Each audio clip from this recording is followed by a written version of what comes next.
Hello again, everybody, and welcome to the Mike Francesa podcast. We come to you on this Wednesday night as we take a look at where baseball stands with a couple of days to go.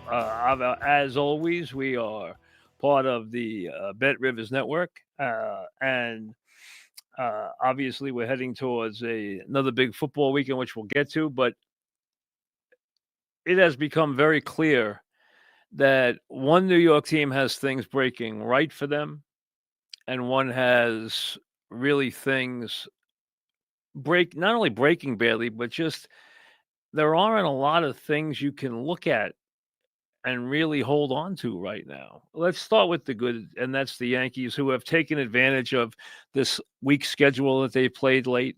They have really taken advantage of that. I am surprised that they are in a position to win the division. I did not think Toronto would collapse this way. I thought the Yankees could get up to 90, 91, considering they were playing better and they were going to face teams they could beat down the stretch. They're right now at 90. They've gotten a couple of breaks. Like last night, the White Sox handed them that game. I mean, just absolutely handed it to them. But that's what you expect from a team that's got 100 losses playing at Yankee Stadium in the last week of the season. But right now, the Yankees, I thought the key was a month ago, could they get – you knew they'd make the playoffs, but could they get home games? They obviously did that. Now they have a chance to win the division and to get a bye, which is amazing because, number one, Toronto has fallen apart. Number two, Houston has fallen apart, which has elevated Seattle, which has played well. And number three, Detroit has completely fallen apart. I mean, to the tune that is almost hard to even fathom what has gone on there. So that has left the Yankees in a very good position with 4 games to play off tonight's win. Yankees playing the White Sox. Let's be honest, you'd be shocked if the White Sox win a game. The White Sox came within one pitch of winning the game last night, and that was surprising. That was their one chance to steal one here. The Orioles are different, and especially when the Orioles are going to pitch Rogers on Friday night, and Rogers has been sensational, absolutely sensational, and you wouldn't be surprised in the least if he beats the Yankees again. But the Yankees right now, the way they're going and the way Toronto's going, remember, Toronto has the tiebreaker, but Yankees could probably get there at 3-1. I mean, I don't think they have to win all 4 to get the division now. The way Toronto's playing, Toronto's got Boston tomorrow, off a couple of bad losses and a couple of top pitches. Another bad pitching matchup for them tomorrow because they're going with an opener. So you don't know if they can get anything done tomorrow with their pitching. And then they have the Rays this weekend, who are always a pain in the neck. You know, the Rays are going to be in there and be competitive and be pesky and be looking to do something because they have pride. So they're going to play that way. So both teams are in the playoffs. Already you know that the Yankees, the Blue Jays, the Mariners are in the playoffs. The question is who's going to win the division and how things are going to shape up. What's going to happen with Detroit and Cleveland. And again, let this all unfold. And the Yankees obviously now at 90 wins, just getting the 90 wins considering where they were 6 weeks ago is impressive. And they've played better baseball, which is really the key. Now, the Yankees, though, to me, still have the same quality. They don't beat good pitching, and they don't beat good teams. And even though they have played well down the stretch, to me, they've done most of it by beating up bad teams and hitting a lot of home runs and dominating those games. But they do have their pitching in order, especially the 2 left-handers down the stretch. I do not trust their bullpen in a big spot, and I don't trust their defense in a big spot. But they do hit 1 million home runs, and Judge looks like he's back now. You know, Judge went through a really tough spot where he wasn't healthy, and now he's back. I know everyone's all wrapped up in the MVP. I don't care about that. I really don't. You know, Judge is going to win a ton of MVPs. If he gets beat by a catcher who hits 60 home runs, I understand Judge is Judge, and you can give him the MVP for sure. But if you give it to a catcher who hits 60 home runs, you can't complain. You really can't. I mean, it's, either one is very representative. I don't care if they finish in a tie. Now, so the Yankee thing is easy. 3-1 will probably get it done. They have the White Sox tomorrow with Rodon. They have, and the starting pitcher there is pitched okay. They're going to see Rogers on Friday night, and he's terrific. So the Orioles are dangerous, but 3-1 will probably get you to the division the way the Blue Jays are playing right now. Blue Jays finished with the Rays. Now to the Mets and what's going on here. Okay. Reds lost a heartbreaker tonight. Heartbreaker because they knew they were in a tough pitching matchup with Skeens. They didn't touch him. They get a home run to make it 2-1. They get a home run in the ninth dramatically to get 2-2, and they don't win the game because they don't shut out the Pirates in the 10th inning or the 11th inning, and then they can't get the run at home in the 11th inning when they get the bases loaded. The Reds, who are 80-78, hold the tiebreaker. The Arizona's 80-77, losing to the Dodgers tonight, have the Dodgers tomorrow, Yamamoto, and then they have a tough weekend because they have San Diego, and San Diego is still yinging and yanging with the Cubbies for that home field in the wild card game. They know they're playing each other. The question is who's going to have the home games, and it's still up for grabs. The one thing you know now from a Mets standpoint is if they make it, they're going to see the Dodgers in the first round. The way the Mets are pitching, how would they ever beat the Dodgers? But you still want the shot to do it because, A, you'll be an incredible underdog. Nobody will have any expectations. But you know what? You go out there and you hope you do something that's special. You hope you do something that launches a crazy run. That's why you make the playoffs, just to get an opportunity. And it would be a positive for them to make the playoffs. But it's not going to be easy for them to do that because Florida is going to be a pain in the neck this weekend. They always are. They saved Alcantara for Friday night. I know he hasn't had a good year, but he would love to throw a big gem here on Friday night. The Mets have no pitching. McClain's the only guy you can expect to get 6 good innings out of. The pitching is just abominable.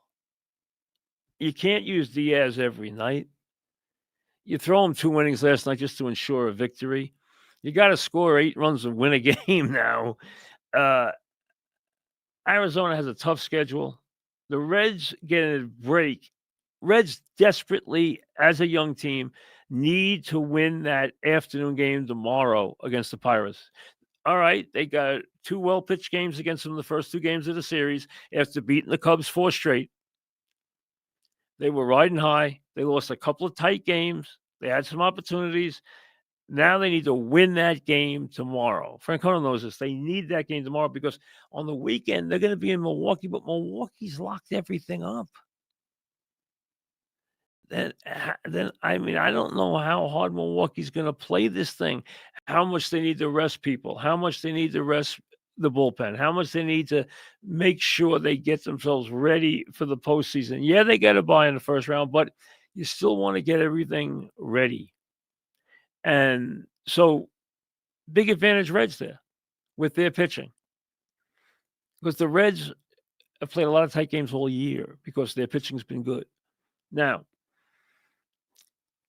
so do I think the Mets will get there? I think they can. I think it would be a positive that they made the playoffs, but let's be honest, any one of these 3 teams going to play the Dodgers on the road in a short series, with the Dodgers being the Dodgers and being healthier now, let's be honest, there will be outrageously big underdogs, no matter who it is. And if it's the Mets with their pitching, they will be unbelievably, overwhelmingly big underdogs. And that's what's waiting in the wings right now. There's not really much you can do about it. I mean, hey, you can yell about Vientos throwing a ball, when it's 6-2 and you think you're getting back in the game and he throws the ball away.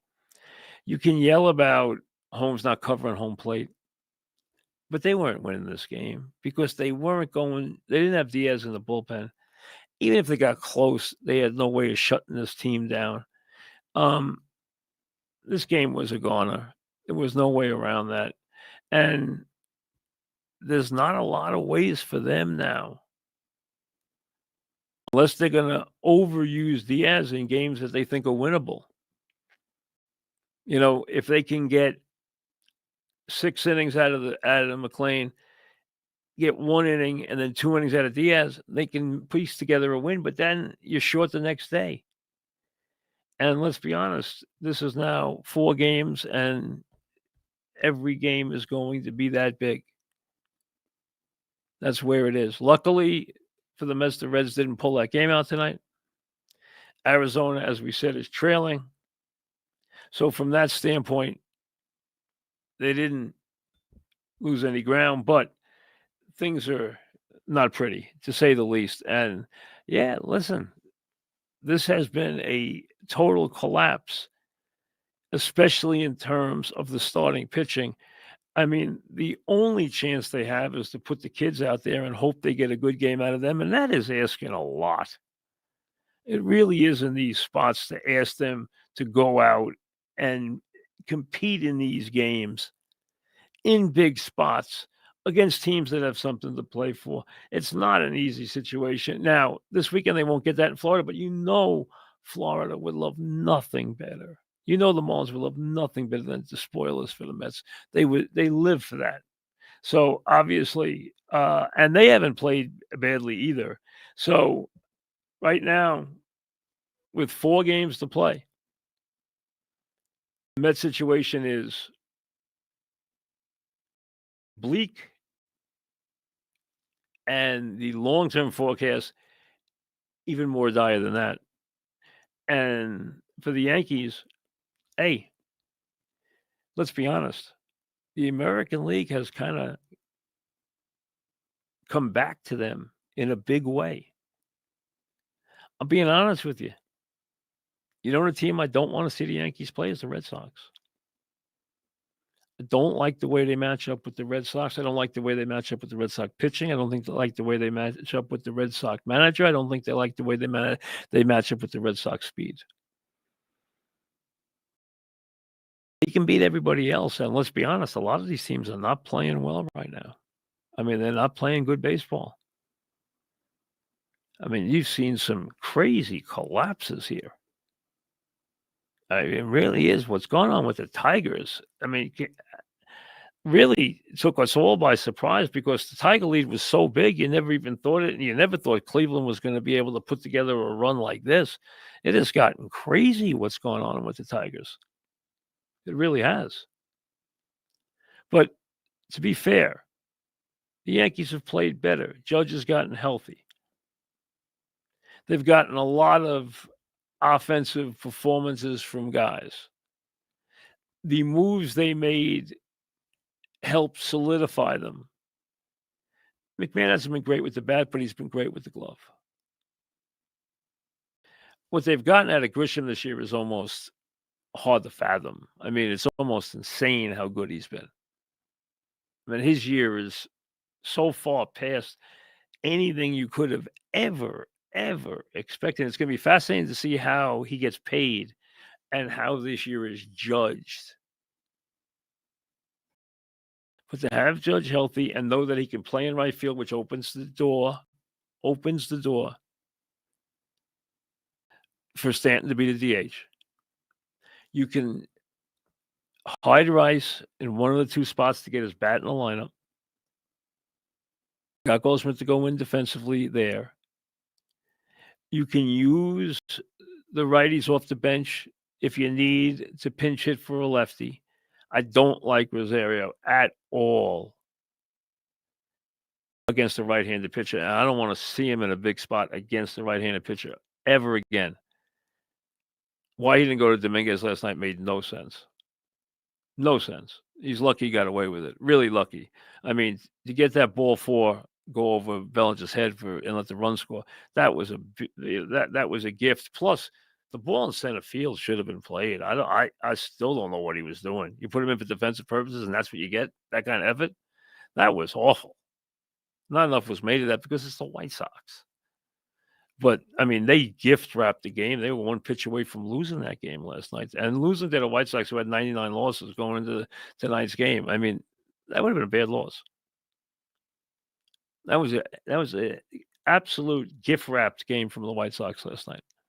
But, hey, you take it, and then tonight you go out there, power and pitching and power and pitching, boom, and, they get behind and Judge, hey, gets a chance to swing the bat. What does he do? It's a 3-run homer, hits another homer. Grisham hits another home. So when does it stop? They just keep hitting home runs, and, man, it's crazy how many guys are hitting 50 home runs this year. It really is. So for the Yankees, it's full steam ahead.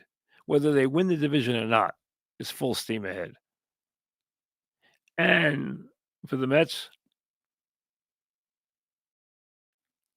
if they make the playoffs or not, it is very hard to see it be anything except a very, very brief excursion into October.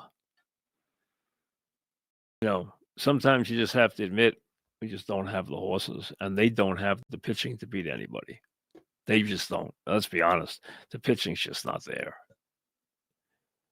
That's all there is to it. The pitching is not there. And one thing,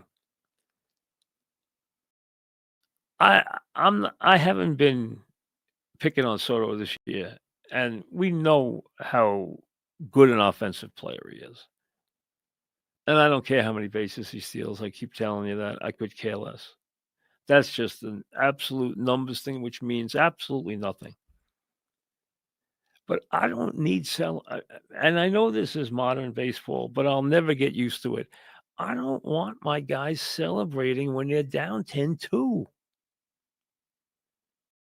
You hit a home run at 10-2, put your head down and go around the bases, get back in the dugout. No, what are you doing? I understand, these guys celebrate every home run they hit and everything else, but come on, it's just I get a bad feeling from that stuff. I understand that makes me a dinosaur. I understand that. It's old time baseball. Now they celebrate everything they do. Hey, think about the team. And if you can't think about the team in the last couple of days of the regular season and in the postseason, then when you're thinking about the team, you're down 10-2. Who the heck cares if you hit a home run? Not me. Mike Francesa newsletter. I want to give you a couple of thoughts on what Dable said today. Mike Francesa newsletter. Sign up for the free Mike Francesa newsletter.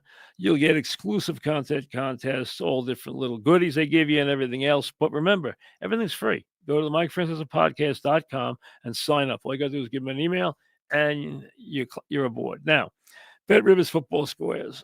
Players who place a qualifying same-game parlay of at least $10 on eligible NFL and NCAA football games will receive one standard entry into the weekly square game. You can get 2, you can get 3, you can get 4 based on the size of your wager. Now, winning standard squares will be awarded a prize of a $20 bonus bet. See app and website for more details. Now, we got a big weekend coming up. A lot of people think this is one of the really great weekends when you look at some of the college games. Then you have the Ryder Cup, and you have baseball coming to its conclusion. The playoffs beginning in a couple of days. Week 4 in the NFL.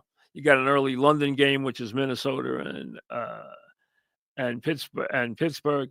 So it's a very, very big action-packed weekend, and a weekend when you're going to be utilizing your BetRivers app more and more and more. Now, and again, always, please, the idea is to enjoy yourself.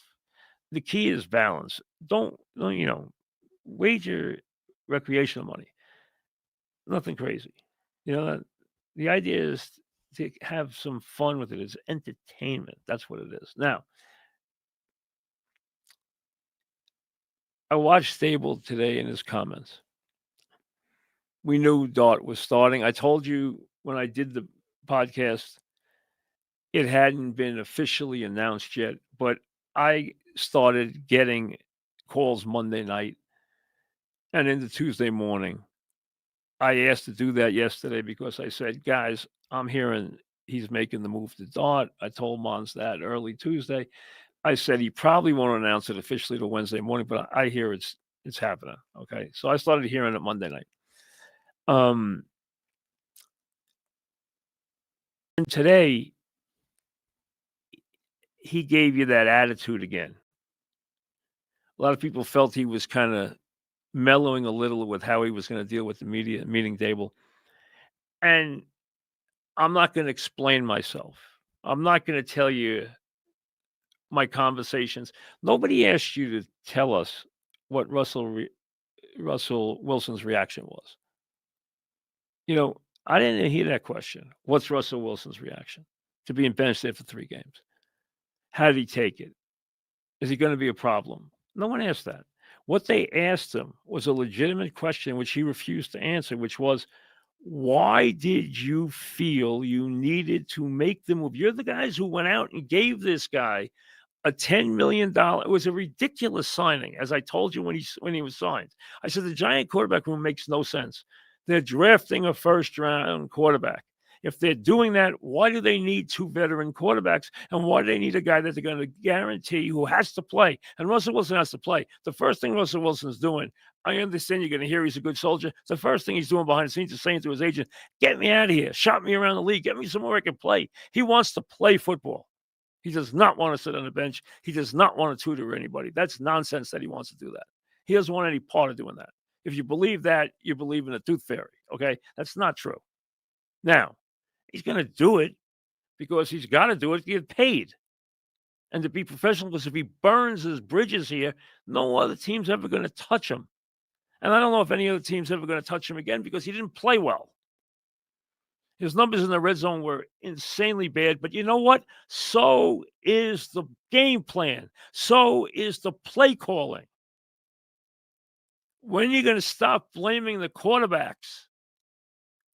They blamed Daniel Jones and ran him out of here on a rail. This team has no idea how to get a team ready for a game, or to put together a really viable game plan and to adjust to what goes on in the game. They stink at it. And they got to get better at it. They're all going to be unemployed. And they're all now one step from being unemployed, okay? Which is why he's starting. He's starting for 2 reasons this quickly. Did Wilson think it was going to happen after 3 weeks under any circumstances? No, he wouldn't have come here if he thought that. They gave him $10 million guaranteed, and they gave him a chance to make up to $20 million with incentives if he hit a lot of different things. And that meant playing the whole season, which he was only going to do if he played well and they won games. They started off lousy. He hit some big plays, but they know the reason those plays were there is because Dallas's defense has been an eyesore. It has been so bad that you can't even describe it. It's been mortifyingly bad. Every team has cut it to ribbons. Now, ironically, the first game, the Eagles didn't throw the ball a lot. So the numbers weren't that big. They ran the ball. And then after the rainstorm, nobody did anything. But Chicago just took it apart. And the Giants just took it apart with the deep ball, which is what Russell Wilson wants to throw. His numbers in the red zone have been atrocious. And the Giants now, they have bought in. See, the Dart buzz got ahead of everything. They now see how the fans are buying the Dart. Is that a factor? Yes. There are 2 factors at play here in a big way. Number 1, Dable only has 1 more card to play. He just played it. If he now doesn't get better than normal rookie production out of Dart, if Dart stinks and they're 0-8, Dable will not finish the season here. He will be gone before the season's over. And that whole regime is gone. The only chance he has now is for Dart to succeed. Now, has everybody been uplifted by what they've seen from Dart? The answer is yes, but they haven't really seen anything yet. You're gonna tell me he ran the scout team well? You're gonna tell me he's had a good attitude? So what? Everyone's treated him wonderfully. Why wouldn't he have a good attitude? And you're gonna tell me he played well in the preseason, which means zippo. Absolutely nothing. Don't go by what happens in the preseason games. They mean zero. Okay? There are teams that don't even try in the preseason, to put up no numbers and play nobody in the preseason. It doesn't matter. Now, are they high on this kid? Yes, they are. So here's the first thing. Dable said, I'm not getting fired before I put Dart in. I'm not having them make a decision about me and my staff and everybody before Dart gets a chance to mop up here. He's not going to let him mop up. I'm going to try and see if he can save their jobs, because that's what Dart's got to do now, because otherwise they're gone. Right now, they're gone. He can save their jobs. That's what has to happen. Number two, the Giant, from an ownership on down standpoint, are tired of losing, really tired of it. They know the fan base is really tired of it.